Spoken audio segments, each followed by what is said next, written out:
ফের একবার সাফল্য পেল পূর্ব থানার পুলিশ। গত 12ই ফেব্রুয়ারি রাজধানীর এমবিবি ক্লাব এলাকার বাসিন্দা অনির্বাণ দাসের বাড়ি থেকে একটি বাইক চুরি হয়ে গেছে। ঘটনার পর একটি সুনির্দিষ্ট ধারার ভিত্তিতে একটি মামলা নেওয়া হয়। সেই অনুসারে পূর্ব থানার ওসির নেতৃত্বে একটি টিম গঠন করে তদন্ত শুরু করা হয়।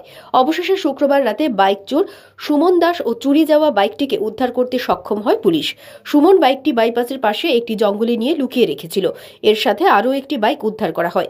তবে এই বাইকটি কোথা থেকে চুরি করা হয়েছিল তা জানতে পুলিশ তদন্ত চালিয়ে যাচ্ছে বলে শনিবার সংবাদ মাধ্যমের মুখোমুখি হয়ে একথা জানিয়েছেন সদর এসডিপিও দেবপ্রসাদ রায়।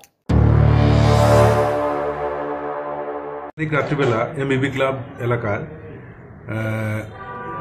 অনির্বাণ দাসের বাড়ি থেকে একটি বাইক চুরি হয়। তো বাইক চুরি হওয়ার পর সেই একটি সুনির্দিষ্ট অভিযোগের ভিত্তিতে একটা কেস নেওয়া হয়, কেস নাম্বার 22। তো সেই অনুযায়ী পূর্ব থানাতে একটি টিম গঠন করা হয় বাইক এবং সেই চোরকে ধরার জন্য।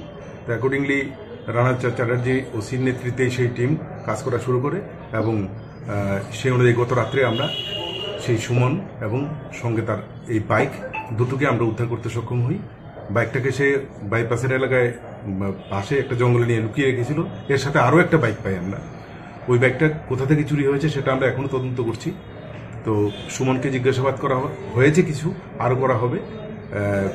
আরও অন্যান্য কেসগুলির সাথেও জড়িত আছে কিনা সেটা সেক্ষেত্রেও আমরা খোঁজখবর নিয়ে বার করব।